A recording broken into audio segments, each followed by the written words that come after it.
here with Bishop James, the Bishop of Rochester. We're in Bromley, of all places, on a cold wintry night. The temperature is around 0, I believe it's going to be this evening, and Bishop James is going to be sleeping out with 24 brave souls. Why on earth are you doing that, Bishop? Well, tomorrow is Homeless Sunday, when churches across the UK ecumenically devote time to prayer and to reflection around issues of homelessness, and so this is part of that weekend.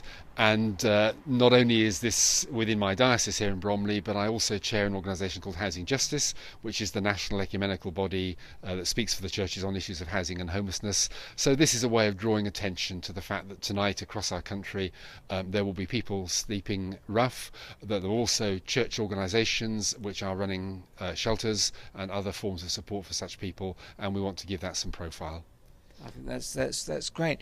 The local Churches Together group have been actively involved in here, in making sure that the night shelter comes on. What do you think about the involvement of local Churches Together groups in these things? It's a really important thing, and actually here in Bromley it's an example which is replicated in other places, whereby the churches together locally have got together to respond to local need, and they do it collaboratively. So on different nights of the week, different churches host those who are homeless, providing accommodation, providing a meal, and it's a very practical way in which Christians can respond to our Lord's command that we should do things like this to care for those who are in need and to be concerned for our neighbour. That's great. And tell us a little bit more about housing justice. I believe there are three priorities for housing justice, aren't there? We have a number of projects, one of which is supporting those who are running things like night shelters, the front line, if you like, of homelessness. We offer training and support to people who are setting up things like the Bromley Night Shelter. We also have a kind of quality mark for such organisations because we want to make sure that the best possible is done for such people.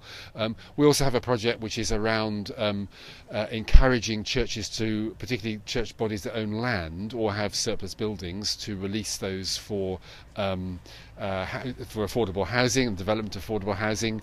And then we also have some other things, like for example a mentoring service, a mentoring and befriending operation which we have.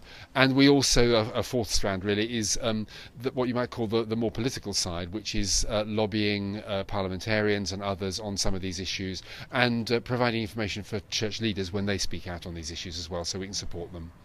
So this is for Church Together in Kent. So if any Christians in Kent want to get involved with helping with some of these issues, what can they do? Well, they can see what's going on in their own local place. What's being done here in Bromley is replicated in other places in Kent. Tunbridge Wells has a winter night shelter which operates on much the same way, and there are others too. Equally, there are some projects around the county, the Bridge Project based in Tunbridge and others, which Porchlight down the Folkestone direction, which are church organisations working alongside homeless people, giving advice, giving support, those kinds of things. They're always looking for volunteers, and so it's really good if Christian people can respond to that.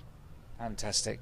And if you don't know where your local Churches Together group is active in this way, give me a call. You'll find the number below this video. And thank you very much, Bishop James, for your time this evening. And I hope you don't get frostbite. Thank you very much. And that you have a good night's sleep. Thank you, Chris, very much. Thank you.